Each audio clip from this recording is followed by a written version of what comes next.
Winter fog settles over Druid Hills. The air smells like wet stone and rotting magnolia blossoms left too long on the branch. Behind 7-foot granite walls, 2 feet thick at the base, running nearly a quarter-mile along Briarcliff Road, a house sits crooked against the Atlanta sky. Not crooked in its foundation, but crooked in its spirit, in the way abandoned things lean into their own decay. 40 rooms breathing shadows through boarded windows. 2 swimming pools, both filled in decades ago, their Italian tile cracked beneath accumulated soil and creeping kudzu. 6 elephants, long dead, their names pulled straight from a Coca-Cola bottle. Coca-Cola, pause, refreshes, refreshing, delicious. A Filipino magician buried in an unmarked grave in Westview Cemetery. A 19-year-old girl buried 60 miles away with the wrong death date carved into her headstone. 15 servants whose names appear in no historical record except payroll ledgers that don't survive. Briarcliff Mansion, built between 1920 and 1922 by Asa Griggs Candler Jr., second son of Coca-Cola's co-founder, with money that flowed from America's bottomless thirst for sugar water and a compulsion far darker than carbonation. This wasn't a home. It was a declaration of war against inadequacy, waged by a man who would spend his entire inheritance, $5,1919, worth over $70 million, trying to prove he was bigger than his father, louder than his brothers, more memorable than the syrup that made them all rich. He built 40 rooms when 20 would have been extravagant. He installed a pipe organ that cost $94,000, the 8th largest Aeolian ever constructed for a private residence, requiring its own 3-story music hall just to house it. He collected exotic animals, sleight-of-hand props, speed cars, airplanes, lawsuits, and public scandals in equal measure. And then he spent the rest of his life watching it all slip through his fingers, one obsession at a time, until there was nothing left but the mausoleum he'd designed for himself in a cemetery he no longer owned. The mansion that Coca-Cola built became Georgia's first state-run alcoholism treatment center. Ambition or penance? The story begins where most American fortunes begin, with a father who built something from nothing and a son who inherited the weight without inheriting the wisdom. Asa Griggs Candler Sr. wasn't born to money. He arrived in 1851 in Villa Rica, Georgia, the 10th of 11 children in a modest farming family. He moved to Atlanta as a young man, apprenticed as a pharmacist, worked his way up through sheer persistence and an almost supernatural capacity for detail work. In 1888, he bought the rights to a little-known headache tonic called Coca-Cola from an inventor named John Pemberton for $2,300. Pemberton died a few months later. Candler spent the next decade turning that syrup into something bigger than a cure for headaches. He turned it into a national identity. By 1900, Coca-Cola was being sold in every state. By 1910, it was international.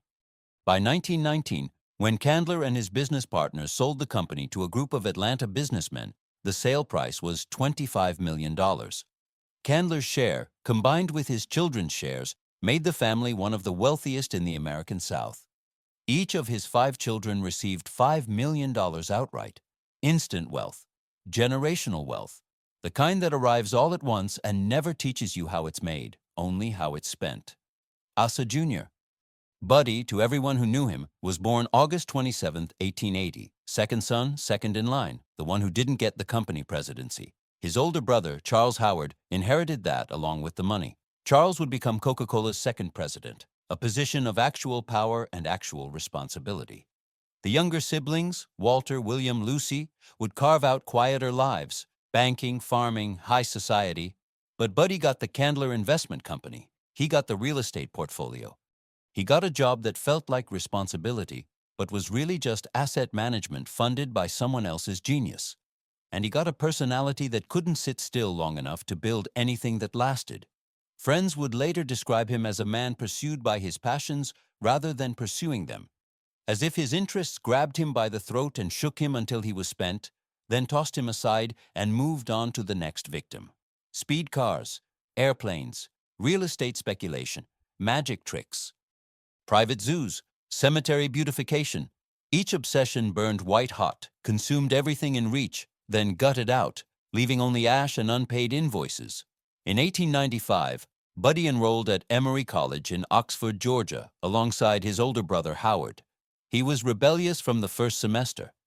Personal letters from his father survive in archives, detailing complaints from professors about Buddy's unruly antics, his inability to focus, his casual disregard for rules that didn't interest him.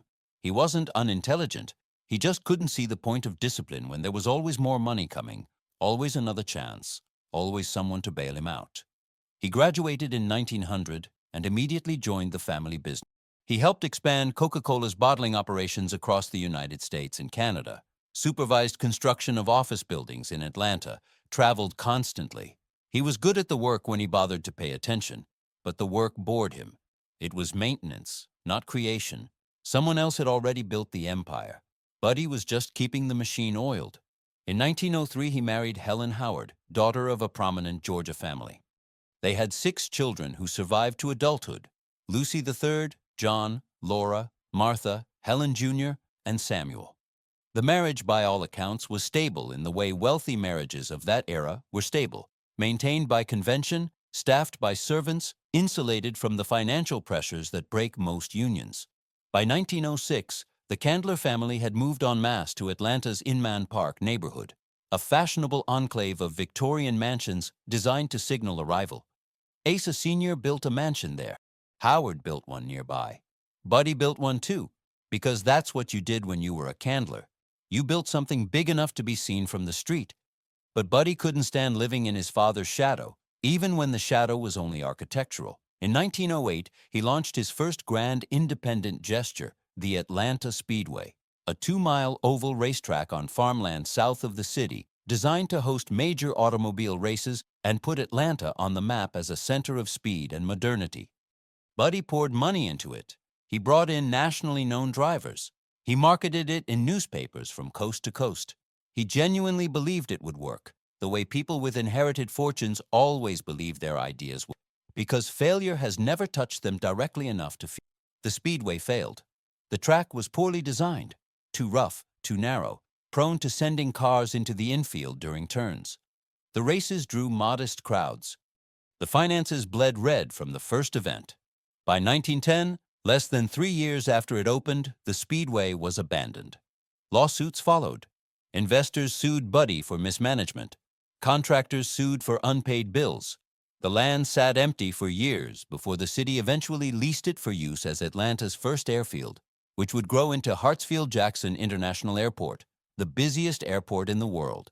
So Buddy's failure became Atlanta's infrastructure. He got no credit, just the debt. That same year, 1910, his 6-car garage in Inman Park caught fire. The gas tank in his Pope Toledo exploded, and flames spread through the structure. Buddy was inside, trying to save his prized collection of racing cars. A spring-loaded door jammed. He barely escaped by throwing himself against it hard enough to break the latch, bursting through wreathed in smoke. His collection was destroyed. The Pope Toledo, his famous Renault, the red Fiat that racer George Robertson had driven in the Speedway's brief glory days.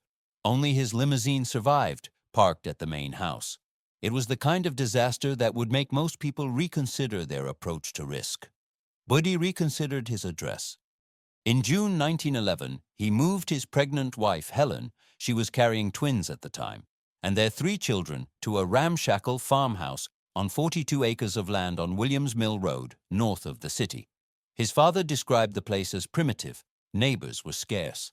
The roads were unpaved. It was out in the country, far from the watchful eyes of Inman Park society and far from the daily reminders of his father's success. Buddy named the property Briarcliff Farm, after his favorite automobile, the Lozier Briarcliff, a luxury car in which he'd set several regional speed records. The road eventually took the name, too. Williams Mill Road became Briarcliff Road. When you own enough land, even the map bends to accommodate you. For a decade, the farm was almost respectable. Buddy ran it as a working agricultural operation. Cows, sheep, chickens, pigs. Vegetables sold to local retailers. Milk supplied to Fort Gordon during World War I. The operation was praised in trade publications for its use of modern technology: electric lights in the barns, individual drinking fountains for each cow, ventilation systems that kept the air clean and the yields high. Buddy could manage things properly when he wanted to. The question was always how long he'd want to. By 1916, he was ready for something bigger. His father, Asa Sr., had decided to sell Coca-Cola. The company had become too large to manage informally. and the family dynamics were getting messy. Asa Sr. was aging, his children were jockeying for position, and outside investors were circling.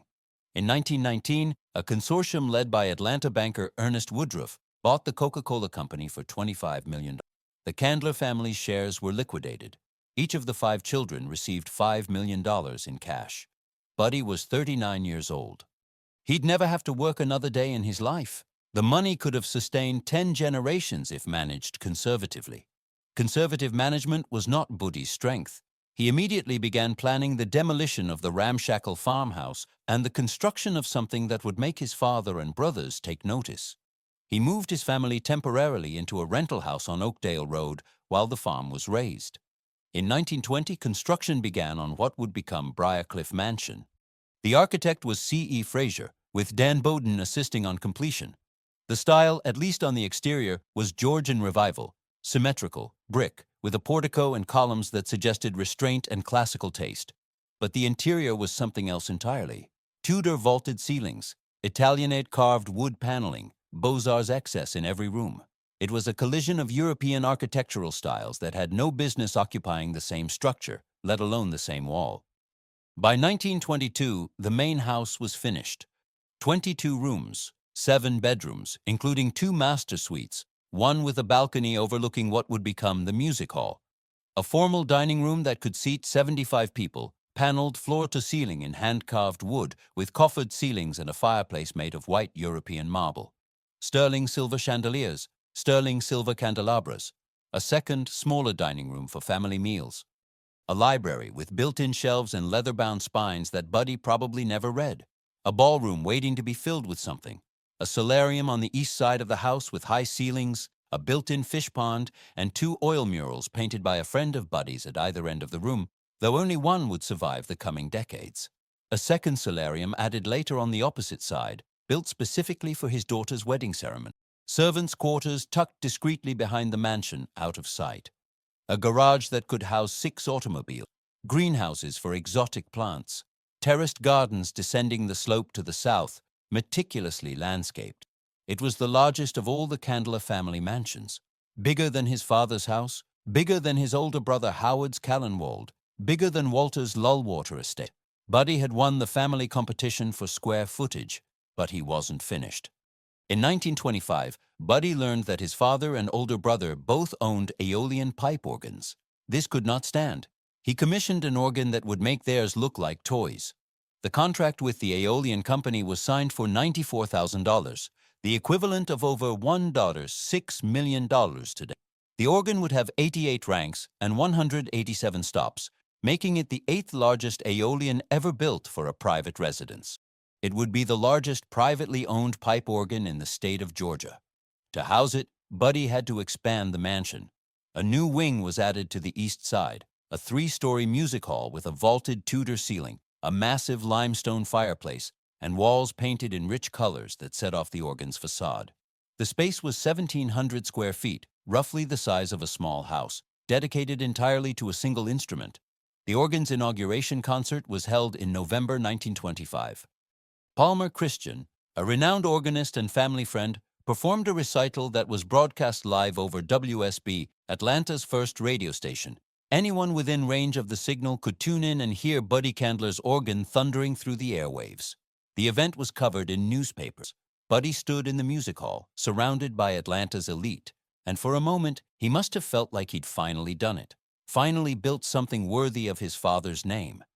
The organ would be sold in 1952, donated to Wesleyan College in Macon, Georgia, where it remains today, meticulously restored. But in 1925, it was Buddy's, and it said what he needed it to say. I am louder than all of you. The property expanded in every direction, like a map of Buddy's restless mind. A 9-hole golf course carved into the southern acreage, tennis courts, 2 swimming pools, one private for the family, one open to the public for 25 cents per person. The public pool had a neon-lighted fountain that glowed at night and a concession stand selling Coca-Cola and snacks. It became a recreational hub for white families in Druid Hills, a semi-public amenity on private land, which was unusual for Atlanta in the 1920s. Children splashed in the pool while their parents lounged on the landscaped grounds. Neighbors came to play golf. Buddy's estate became a destination, not just a residence. The staff required to maintain all of this was substantial. 15 full-time employees at the mansion alone, groundskeepers to manage 42 acres of lawns, gardens, and golf course, maids to clean 40 rooms, cooks to prepare meals for the family and frequent guests, a chauffeur for the automobiles, a butler to coordinate the household, specialized staff for the greenhouses, the pools, the animals that would soon arrive. Their names don't appear in historical records, just their roles. They were invisible infrastructure, like the plumbing or the electrical wiring, essential but unacknowledged. Buddy and his wife Helen hosted constantly high teas, luncheons, Rotary Club meetings, pool parties that drew hundreds.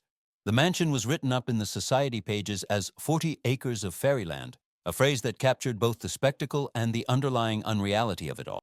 Because spectacle was the point, not comfort, not family, spectacle. In the late 1920s, Buddy developed a new obsession: magic. The exact origin is unclear. Some accounts say he was introduced to sleight of hand by Harry Houdini, who had leased office space in the Candler Building in New York until 1923. Buddy later claimed that Houdini taught him a card trick personally. Whether that's true or another of Buddy's self-mythologizing stories is impossible to verify. Houdini died in 1926. The dead can't contradict you. What's documented is that Buddy began traveling extensively in the late 1920s, to Asia, to Europe, to the Philippines, and on these trips he collected magic apparatuses the way some people collect postcards: full-sized illusion cabinets, vanishing devices, trick props, secret mechanisms. By 1928, his collection was housed in the mansion's third-floor ballroom, which had been converted into a combination display room and performance space. He had secret doors built into the walls for disappearing acts. He hosted magic soirees where guests would select props from his collection and perform for each other. Atlanta society attended these gatherings, along with professional magicians passing through the region. Howard Thurston came. The great Dante came. For a few years, Buddy was a known figure in magic circles, not for his skill, but for his wealth and his willingness to spend it collecting the tools of wonder. And then, around 1929, he traveled to the Philippines. This is where the story tilts. The Philippines in the 1920s was under U.S. control, a fashionable destination for wealthy Americans seeking the exotic without sacrificing the comfort of colonial infrastructure. Buddy went with his wife and some of the children. Ship manifests confirm a 1923 trip aboard the SS President Cleveland, arriving in San Francisco from Manila. There may have been other trips. The records are incomplete. At some point, the exact year is uncertain, Buddy met a Filipino magician named Jose Cruz. Cruz was a performer, skilled at sleight of hand, probably in his early 30s, though no birth records survive. He had a brother named Philemon who may have accompanied him, and possibly another brother, Vincencio, though the details blur in the archival fog. Buddy offered Cruz a job: come to Atlanta, work as his butler, teach him magic tricks, assist with performances at the estate. Cruz would live in an apartment above the garage. He'd be paid a salary. He'd have security. Cruz accepted. By 1930, Jose Cruz was living at Briarcliff, one of 15 staff members maintaining the estate. His apartment was modest but private, a small space above the garage, separate from the main servants' quarters. He spoke English, though probably with an accent. He was Catholic in a predominantly Protestant city. He was Filipino in a city where the social hierarchy was starkly defined by race, and Filipinos occupied a strange middle ground, colonized subjects of the U.S. Not quite white, not quite black, not quite anything the South knew how to categorize. He was isolated. No community of fellow Filipinos. No family except possibly his brother Philemon, who may or may not have been in the U.S. at the time. Just his job, his apartment, his employer's occasional requests for magic lessons, and the white social world of Atlanta that would never fully include him no matter how well he performed his tricks. In 1930, Cruz began seeing a young white woman named Gladys Fricks. Gladys was 19 years old. The details of how they met aren't recorded. She lived with her family, her mother, her sister Louise, possibly others, somewhere in the greater Atlanta area. Whether she worked at Briarcliff, whether she was a neighbor, whether they met at a public event, none of this made it into the historical record. What made it into the record is what happened next. Gladys Fricks's family objected to her sister Louise and her mother, Mrs. J.T. Clay, forbade it explicitly. The reasons aren't spelled out in surviving documents, but they don't need to be. Jose Cruz was a 30-something Filipino man. Gladys Fricks was a 19-year-old white woman from a working-class family. This was Georgia in 1930.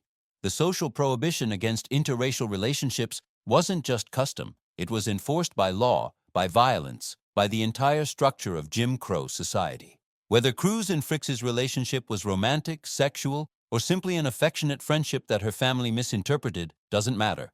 The family said no. The pressure mounted.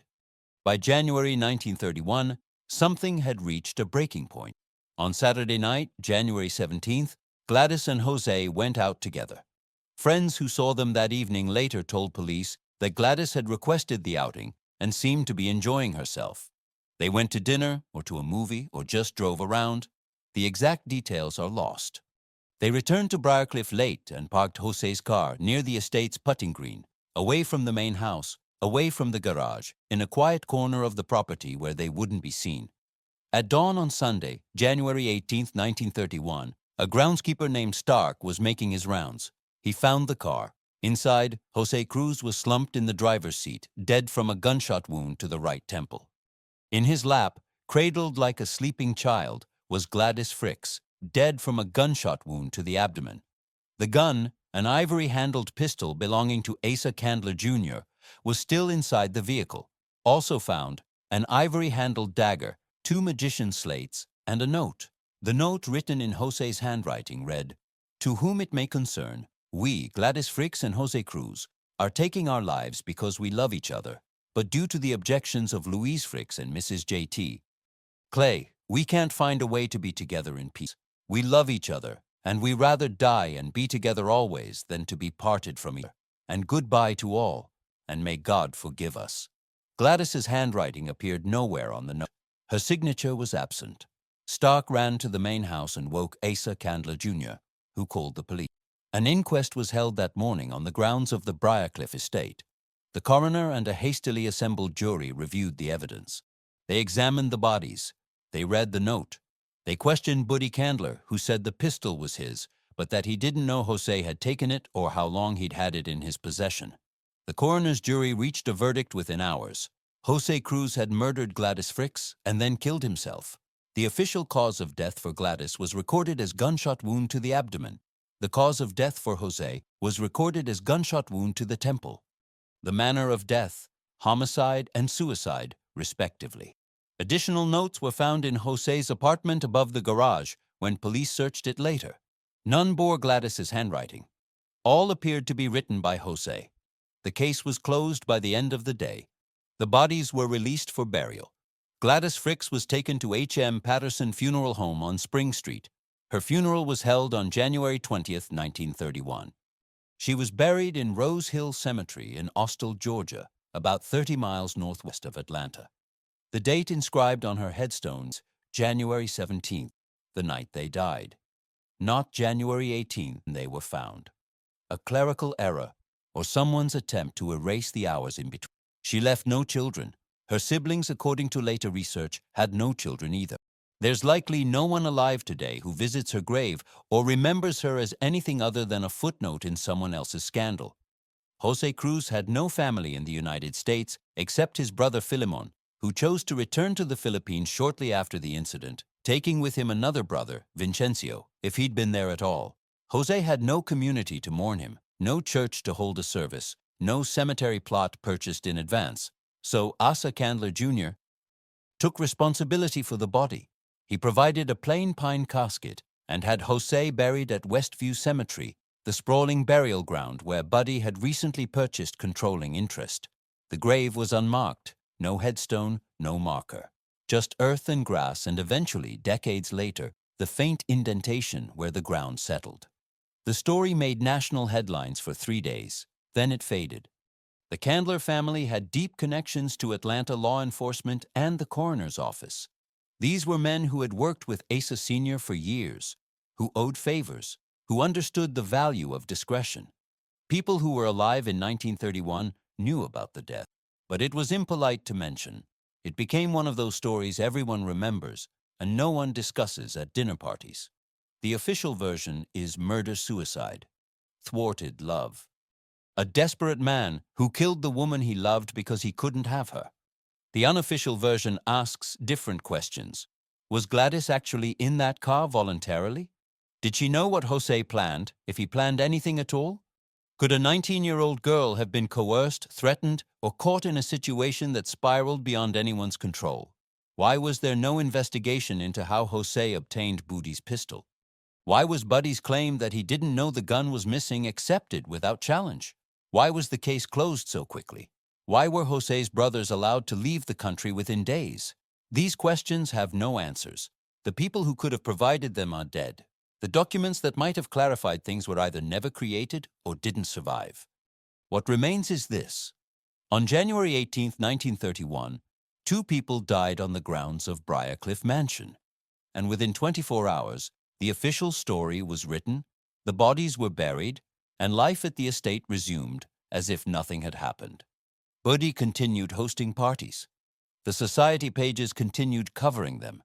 The magic collection remained in the third-floor ballroom, and Jose Cruz's apartment above the garage stood empty. After Jose's death, Booty's trajectory shifted again, though whether in response to the trauma or simply to the next obsession is impossible to say. The magic collection stayed, but his focus moved elsewhere.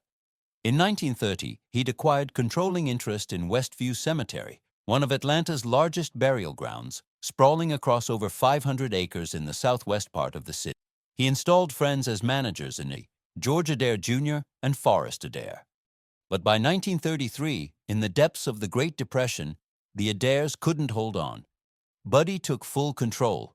He had a vision: transform Westview into the most beautiful cemetery in America, possibly the world. A place that would rival the great memorial parks of California, designed by Hubert Eaton. Buddy wanted fountains, sculptures, landscaped gardens, memorial sections with names like Garden of Gethsemane and Garden of the Last Supper. He wanted to remove old-fashioned monuments and replace them with flush bronze markers in the grass, creating an unbroken visual suite. Plot holders were not consulted. Buddy began revising the landscape unilaterally. He removed monuments. He relocated markers. In some cases, he disturbed graves to make way for his improvements. Families who had purchased plots under one aesthetic arrived to find their loved ones' memorials gone or moved. Lawsuits began almost immediately.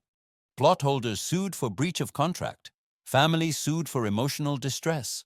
The legal battles would drag on for years, accumulating into a class action suit with over 300 petitioners. Meanwhile, Buddy expanded the menagerie at Briarcliff. In 1932, he opened a private zoo on the estate grounds. The collection grew quickly. 6 elephants, Coca-Cola, Paws, Refreshes, Refreshing, and Delicious. A Bengal tiger, 4 lions, a black leopard, a gorilla, baboons, zebras, bears, buffalo, elk, deer, rare birds from across the world. The cages were custom designed by architect Dan Baudin, the same man who'd helped complete the mansion. At first, the zoo was private, a novelty for guests at Buddy's parties. Then he opened it to the public, charging minimal admission or none at all. It became a destination for Atlanta families on weekends. Children rode the elephants. Crowds gathered to watch the big cats pace their enclosures. For a few years, Briarcliff Zoological Park was one of the finest private zoos in the Southeast. But zoos are expensive. Feeding 6 elephants requires tons of hay and vegetables daily. Veterinary care for exotic animals is specialized. Liability insurance for allowing children to ride elephants is astronomical. And Buddy, despite his wealth, was beginning to feel the strain. He had the mansion to maintain, 15 staff members on payroll, the cemetery lawsuits bleeding legal fees. His lifestyle, which never contracted no matter how the expenses mounted. By 1935, the cracks were showing. DeKalb County passed a private zoo tax aimed directly at Briarcliff. Neighbors sued, complaining about the noise, roaring lions at dawn, screaming monkeys at dusk, and the smell. Buddy made dramatic announcements that he'd close the zoo immediately, then walk them back when the backlash hit. Finally, in late 1935, he gave the entire menagerie to the city of Atlanta. The animals were trucked to Grant Park Zoo, which would eventually become Zoo Atlanta. The elephant Coca, in particular, became beloved by the city. When she died in 1950, Buddy would personally lead a fundraising campaign to replace her, encouraging Atlanta's children to donate dimes for a new elephant. He gave speeches. He hosted events at Westview Cemetery's trophy room, where he displayed his hunting trophies from African safaris. He showed film footage of the 1949 safari, where he'd shot a massive bull elephant. But in 1935, he was done with the zoo, done with the liability, done with the complaints. He moved on to the next thing. In 1938, Buddy opened a commercial laundry business on the Briarcliff property. Briarcliff Laundry was constructed on the southern portion of the estate, roughly where the 9-hole golf course. It was a substantial operation, built around an artesian well on the property that provided unlimited water.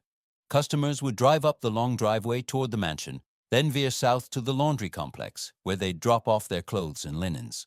The business ramped up quickly. Buddy invested heavily in equipment, advertising, and staffing. His sons John and Samuel helped manage operations. By 1943, Briarcliff Laundry was the largest commercial laundry facility in the Southeast, processing thousands of pounds of textiles weekly. The income was meant to fund Buddy's most ambitious project yet, the Westview Abbey and Mausoleum. Construction on the abbey had begun in 1943. The design was Spanish plateresque, ornate and elaborate, meant to evoke the grandeur of European cathedrals. The structure would house 11,244 crypts, the largest community mausoleum under one roof in the United States.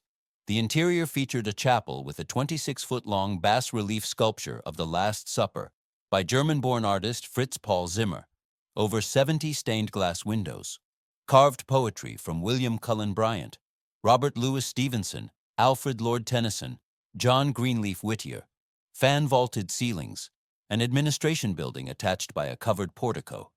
It was meant to be Buddy's crowning achievement, a memorial park so beautiful, so transcendent, that it would outlive him by centuries. A place where Atlanta's wealthiest families would want to be buried, ensuring Westview's financial future and Buddy's legacy. He poured everything into it, money from the laundry, money from his dwindling real estate holdings, money he didn't have. And then, in 1943, the laundry burned. The fire broke out suddenly, consuming the entire facility. The cause was never definitively determined. Customers' belongings, clothes, linens, uniforms, were destroyed in the blaze. The building was leveled, and then the investigation began. It was discovered that Buddy had been charging customers for fire insurance as part of their service fee, but he hadn't actually purchased adequate coverage for the laundry building. The insurance was massively underfunded, essentially non-existent relative to the value of the property and the liability for customers' losses. Lawsuits followed immediately. Customers sued for the destruction of their property. The state of Georgia launched an investigation into potential fraud. Buddy and his sons John and Samuel, who'd been managing the day-to-day operations, were charged. The trial in 1944 was dramatic and widely covered in the Atlanta press. The Candler name, once synonymous with Coca-Cola and civic pride, was now associated with mismanagement and potential fraud. Testimony revealed that Buddy had been diverting funds meant for insurance into the Westview Abbey project. Ultimately, Buddy and his sons were acquitted. The evidence of intent to defraud was shaky. The defense argued incompetence rather than malice, which was both more believable and less criminally actionable. But the legal fees were catastrophic. And the timing couldn't have been worse. The cemetery plot holders' lawsuits at Westview had consolidated into a class action suit with over 300 petitioners. Some were publicly quoted saying they intended to drive Asa Candler out of town. The state imposed injunctions that halted work on the abbey. Buddy's vision of a completed mausoleum stalled with the third floor unfinished, the administration building in. Money that should have gone to finishing the abbey was consumed by legal battles on two fronts. By 1946, Buddy was showing clear signs of planning to sell Briarcliff Mansion. He couldn't afford to keep it anymore. The upkeep alone, 15 staff members, 42 acres, 2 pools, greenhouses, the mansion itself, was unsustainable without consistent income, and every business venture he'd touched had either failed or burned. In 1948, he sold the mansion and the estate to the U.S. General Services Administration for an undisclosed sum. The stated plan was to build a veterans hospital on the property. Given Buddy's financial straits, it's unlikely he got anything close to what the estate was worth. He needed cash immediately to fight the mounting legal pressure. He moved into the penthouse of the Briarcliff Hotel, a property he'd built in 1924 at the corner of Ponce de Leon Avenue and North Highland Avenue in the Virginia Highland neighborhood. He'd later converted the hotel into luxury apartments. The penthouse became his final residence, his last piece of real estate, the last place that carried his name. Buddy spent his remaining years obsessed with the Westview Abbey. He designed and redesigned his own crypt within it, drew elaborate plans for stained glass windows and sculptural details that would never be funded. He moved his African hunting trophies, mounted heads of lions, tigers, zebras, and a full elephant specimen, to a round building on the cemetery grounds. He opened the trophy room to schoolchildren for educational tours and occasionally held fundraisers and dances there, which landed him in yet another public controversy. Some people thought it was inappropriate to dance among dead animals. In 1951, morbidly obese, diabetic, and in rapidly declining health, Buddy sold his controlling stake in Westview Cemetery to Lou O. Minier, Chester J. Sparks, and Grover A. Godfrey Jr. The sale price was rumored to be around $2 million, a fraction of the money he'd invested over 20 years. The Abbey remained unfinished. It's still unfinished today. The third floor was never built out. The administration building was never complete. The porte cochere connecting them stands like a stone question mark. On January 11, 1953, Asa Griggs Candler Jr. died of liver cancer in the penthouse of the Briarcliff Hotel. He was 72 years old. He was buried in Westview Cemetery, in the incomplete mausoleum he'd spent a fortune building and never got to finish. The Veterans Hospital was never built.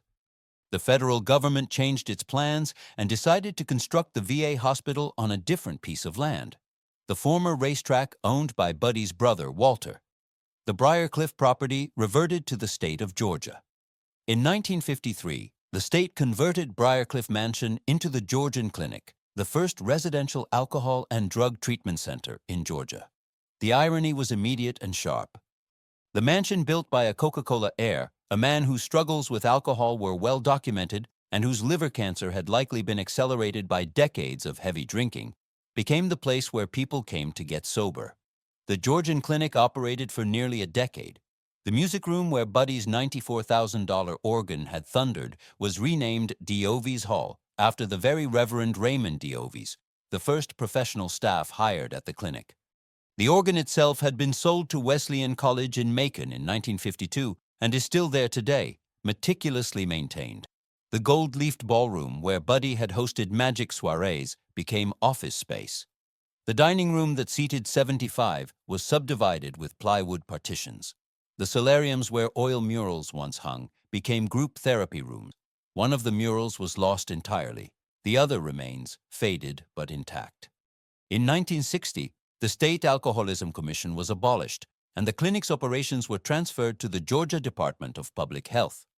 By the early 1960s, funding was running out. The facility struggled to maintain itself.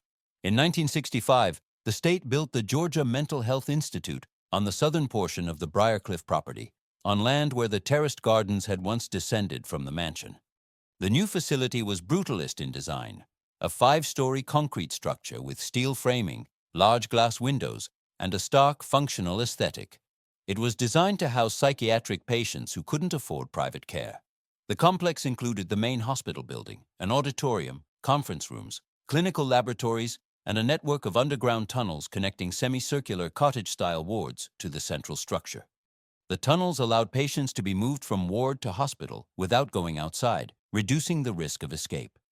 The Georgian Clinic became an outpatient component of the Georgia Mental Health Institute, operating out of the mansion itself.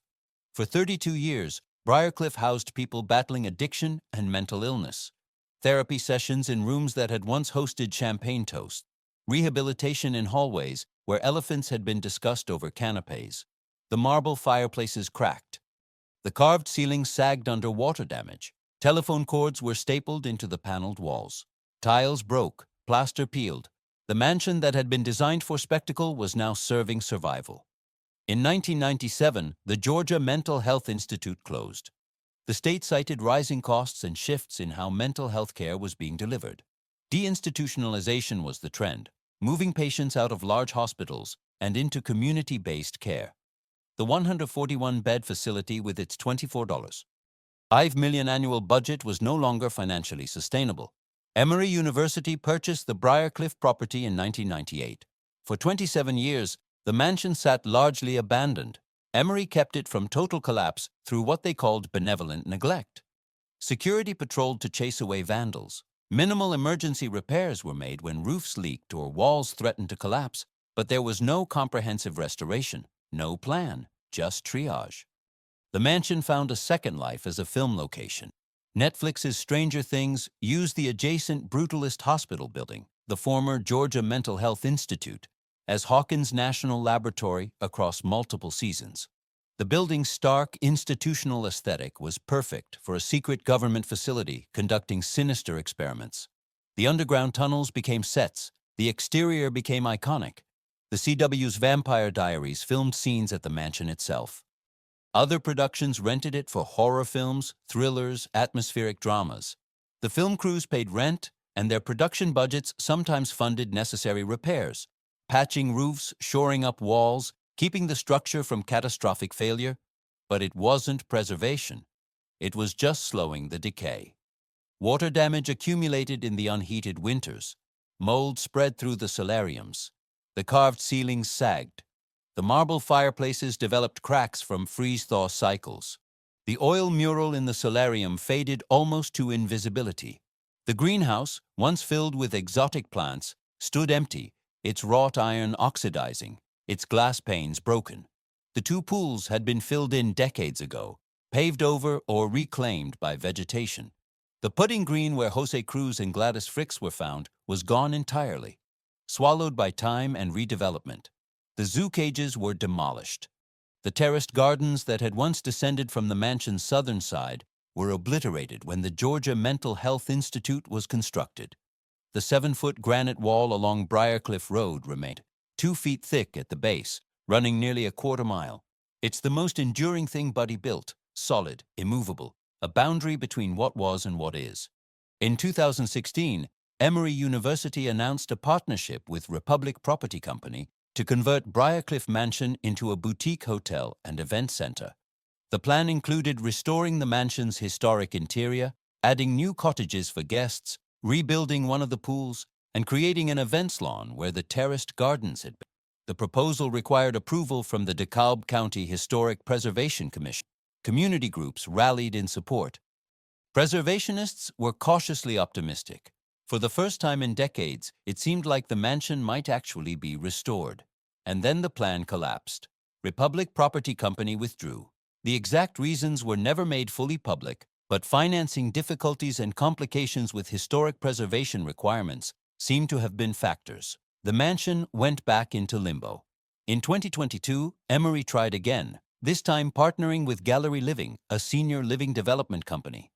The new plan: restore Briarcliff Mansion to serve as a community event space and amenity center while constructing a senior living community on the surrounding property. Approximately 500 units. Memory care, assisted living, independent living. The plan was approved by the DeKalb County Planning Commission and the Historic Preservation Commission.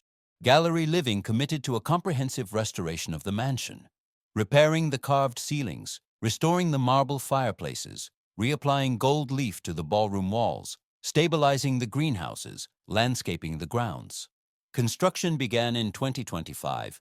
The Brutalist Hospital buildings, the former Georgia Mental Health Institute, are being demolished.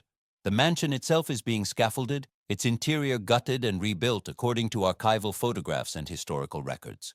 When the work is finished, Briarcliff will be beautiful again, functional again, open to the public again, though in a form Buddy never imagined. The mansion built to prove a man could outshine his father will serve the elderly. The estate that once housed exotic animals and magic tricks will house people navigating memory loss and the final chapters of their lives. The irony is almost too heavy to carry. Here are the numbers that tell the story Buddy couldn't. 42 acres of land, 40 rooms in the mansion, 15 full-time staff members whose names appear in no surviving record, 7 bedrooms, 2 master suites, 2 solariums, 2 swimming pools, a dining room that seated 75, a music hall 3 stories tall, housing an organ with 88 ranks and 187 stops that cost $94,1925. 6 elephants, Coca-Cola, pause, refreshes, refreshing, delicious. 4 lions, 1 Bengal tiger, 1 black leopard, 1 gorilla. Multiple baboons, bears, buffalo, zebras, elk, deer, rare birds from 6 continents, 1 Filipino butler, 1 19-year-old girl, 1 murder-suicide that made national headlines for 3 days before being quietly buried, $5 million inherited in 1919, over $70 million in today's money, all of it spent down to nothing by 1948, a commercial laundry that became the largest in the Southeast, then burned in 1943 with inadequate insurance, a private zoo that operated for 3 years before, a mausoleum at Westview Cemetery designed to house 11,444 crypts, still unfinished 72 years after construction began, a mansion that served as a private residence for 26 years, an alcohol treatment center for 9, a mental health facility for 32, and an abandoned ruin for 27.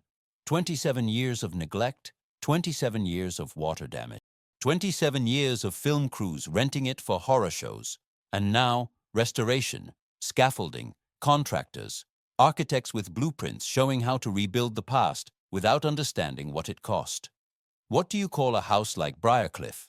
Some people call it haunted. They say Jose Cruz's ghost walks the grounds near the putting green. They say patients from the mental hospital wander the hallways. They say if you stand in the empty ballroom at midnight, you can hear phantom organ music from an instrument that was sold 70 years ago. But those are stories people tell to make sense of something that doesn't fit the usual categories. Haunted means the past won't let go. Haunted means unfinished business. Briarcliff isn't haunted. It's something worse. It's documented. Every failure, every lawsuit, every fire, every bankruptcy, all of it recorded in court documents and newspaper archives and family letters that researchers like Sarah Butler spent years excavating from the historical sediment. The house doesn't need ghosts to carry its weight. It has numbers. Buddy Candler built Briarcliff to prove he could build something bigger than his father. He succeeded. The mansion was bigger than Asa Sr. His house, bigger than his brother's estates, louder with its $94,000 organ, more extravagant with its private zoo and public pool and gold-leafed ballroom. But being bigger didn't make him happier. Being louder didn't make him more loved. Being more extravagant didn't make the money last. The 15 people who worked at Briarcliff didn't get to write memoirs about their time there. They got laid off when the estate was sold in 1948 and had to find new jobs in a post-war economy that didn't care about their service to the Candler family. Jose Cruz didn't get a headstone. He got a plain pine casket and an unmarked grave in a cemetery his employer controlled. Gladys Fricks didn't get justice or even clarity. She got a funeral and a headstone with the wrong date and a historical record that remembers her only as the girl who died in a car with the magician. The patients at the Georgian Clinic and the Georgia Mental Health Institute didn't get luxury treatment.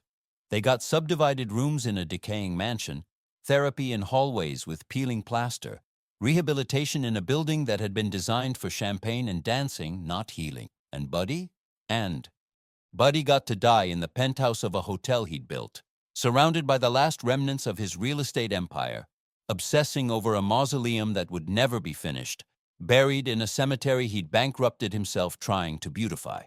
The house outlived him. The house outlived everyone. And now the house is being restored, not because it deserves redemption, but because the land it sits on is valuable and senior living is profitable, and Emory University needed a solution for a historic property it couldn't afford to demolish. Briarcliff Mansion is being scaffolded right now. Contractors are inside, repairing the carved ceilings, stabilizing the marble fireplaces, preparing to reapply gold leaf to the ballroom walls. The greenhouses are being rebuilt. The grounds are being landscaped according to historical photographs. When the work is finished, the mansion will look almost exactly as it did in 1925, when Booty stood in the music hall during the organ's inaugural concert and believed he'd finally built something worthy. It will be beautiful. It will be functional. It will serve hundreds of elderly residents who will live in the new community built on the land where elephants once grazed and magicians once practiced their tricks. And maybe that's the right ending.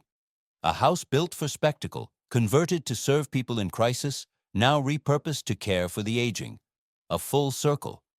But the circle isn't complete without acknowledging who paid for it. Buddy paid with his inheritance and his health and his reputation. The 15 staff members paid with their labor and their anonymity. Jose Cruz paid with his life. Gladys Fricks paid with her. The patients paid with their dignity, living in a building that was never designed for their needs. The city of Atlanta paid with decades of Buddy's lawsuits and failed ventures and public scandals that had to be quietly managed. And all of them together created something that will outlast them all. Not because it was well built, though it was, but because it became too expensive to tear down and too historically significant to ignore and too useful as a film location to abandon completely. Briarcliff survived through benign neglect, Hollywood production budgets, and Emory University's willingness to hold on to a problem long enough for it to become someone else's solution. That's not redemption. That's just endurance. A house doesn't redeem itself by being restored. It just becomes useful again. The story of Briarcliff isn't about ghosts. It's about what happens when you build something to prove a point instead of to serve a purpose. When you treat people as interchangeable parts of your vision instead of as human beings with their own lives. When you chase superlatives, biggest, loudest, most extravagant, without asking what you're leaving behind or who's cleaning up after you. Asa Candler Jr. built Briarcliff to be known. He succeeded. The mansion made headlines when it opened, when it hosted celebrities and society events, when a murder happened on its grounds, when it was sold, when it became a treatment center, when it was abandoned, when it became a film set, and now, when it's being restored. But being noticed isn't the same as being remembered for the right reasons. The mansion will be restored. It will be beautiful. It will serve a purpose Bodhi never imagined. But the 15 servants who kept it running, their names are lost. The butler who died there, his grave is unmarked. The girl who died with him, no one visits her anymore. The patients who lived in its ruins, their stories aren't part of the official tour.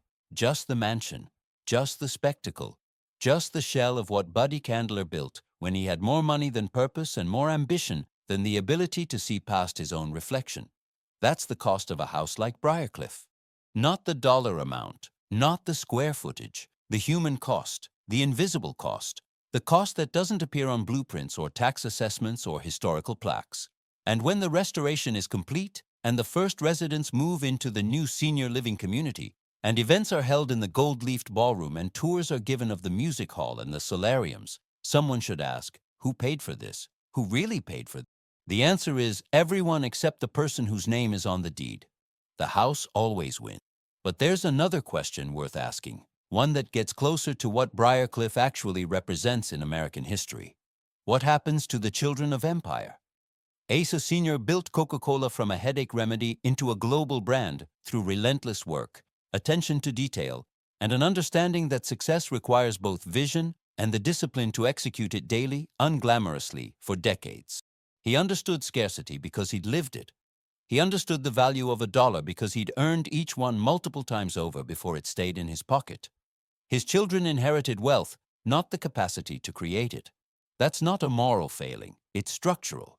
Generational wealth, especially the kind that arrives all at once from a massive sale, doesn't teach you how to build. It teaches you that building isn't necessary. It teaches you that failure is survivable because there's always more money to cushion the fall. It teaches you that your ideas are worth pursuing not because they've been tested against reality, but because you can afford to pursue them regardless of their merit. But he wasn't lazy. He worked. He threw himself into project after project. The speedway, the farm, the mansion, the zoo, the cemetery, the laundry. He spent decades actively engaged in ventures that required planning, coordination, financial management, hiring, construction oversight. But he never had to make anything actually work. When the speedway failed, he moved on to the farm. When the garage burned, he moved to Briarcliff. When the zoo became expensive, he gave it away.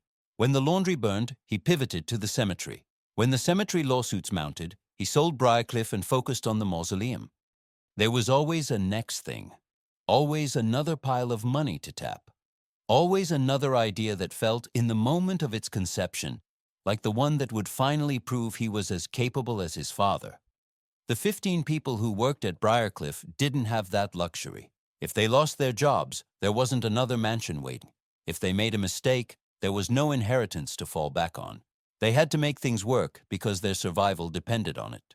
Jose Cruz didn't have that luxury either. He came to America on Boody's invitation, lived in an apartment above the garage, existed at the mercy of his employer's whims and his employer's budget.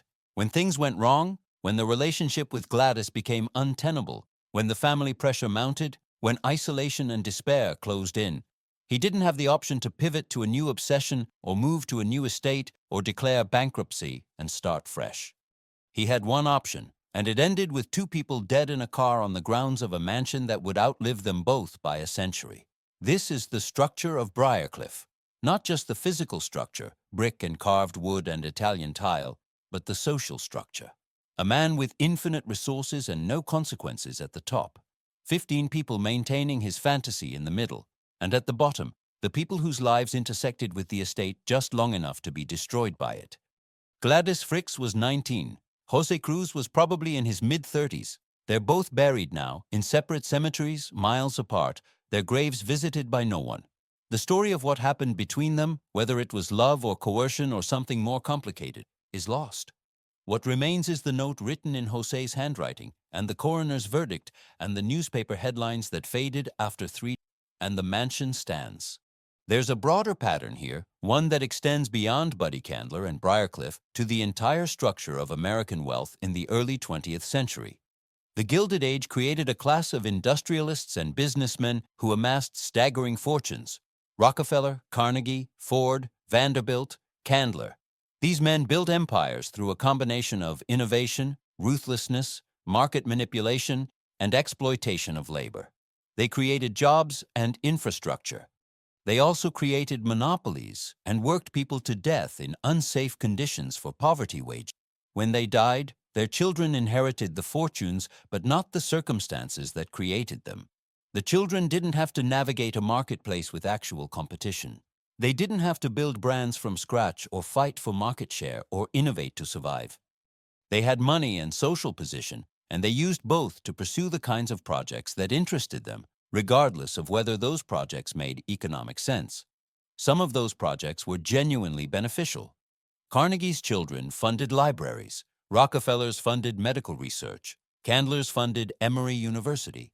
But many of those projects were vanity, mansions that required armies of servants, private zoos that operated at a loss, lavish parties that served no purpose except to remind everyone who had the money and who didn't.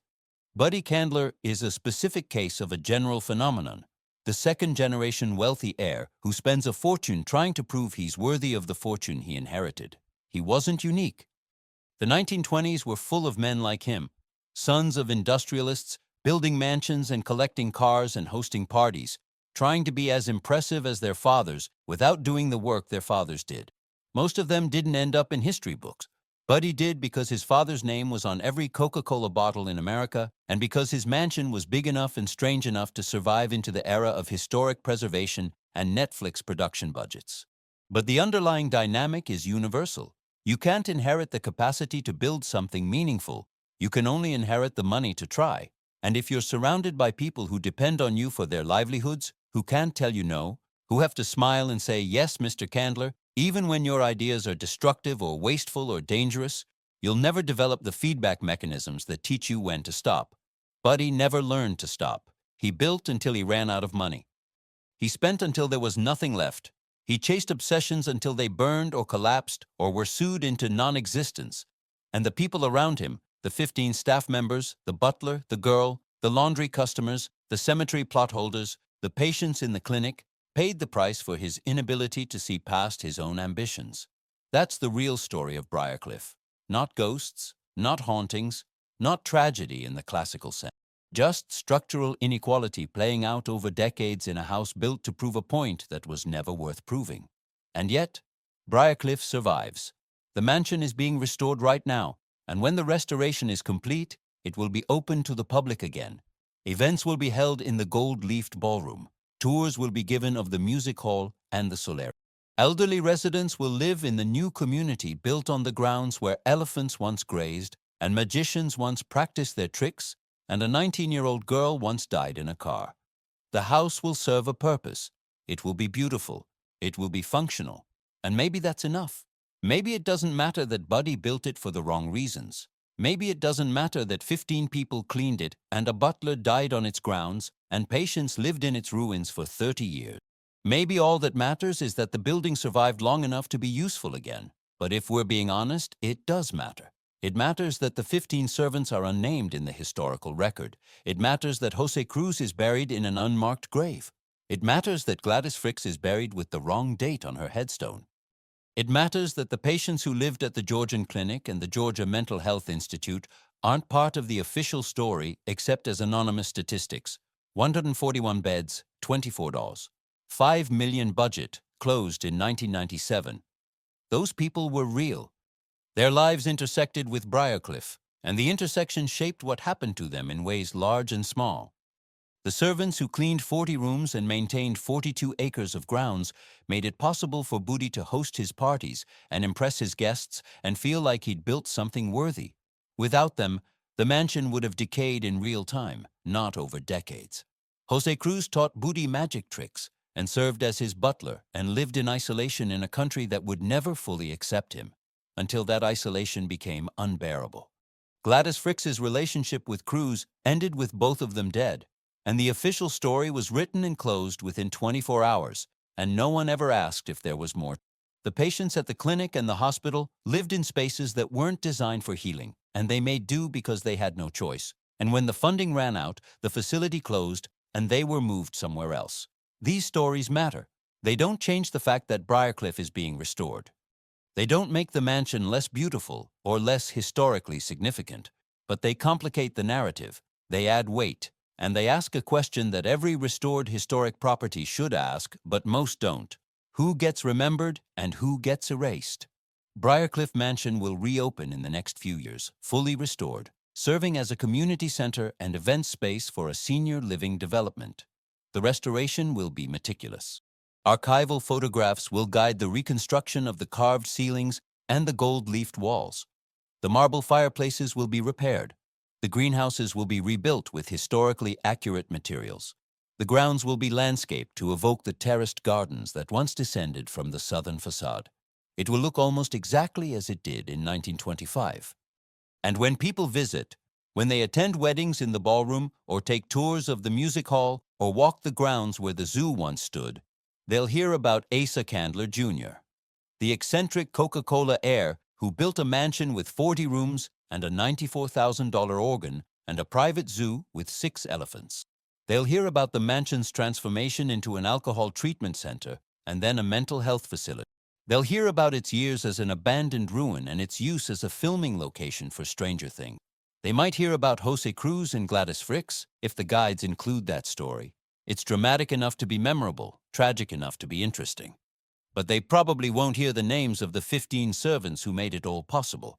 They probably won't hear about the patients who lived in subdivided rooms with peeling plaster, trying to get sober or regain their mental health in a building designed for champagne and dancing. They probably won't hear about the cemetery plot holders who sued Buddy for moving their loved ones' graves, or the laundry customers who lost their belongings in the fire, or the neighbors who dealt with roaring lions at dawn. Those stories don't fit the narrative of a beautifully restored historic mansion. They're uncomfortable. They complicate the aesthetics. They make people ask questions about cost and power, and who benefits when history is preserved and who's left out of the official tour. But they're part of the story. And if we're going to restore Briarcliff, we should restore the full story, not just the parts that photograph well. The house was built by a man who wanted to prove he was bigger than his father. It was maintained by 15 people whose names we don't know. It was the site of a murder-suicide that was investigated for less than a day before being quietly buried. It was sold by a bankrupt heir who spent his last years obsessing over a mausoleum that would never be finished.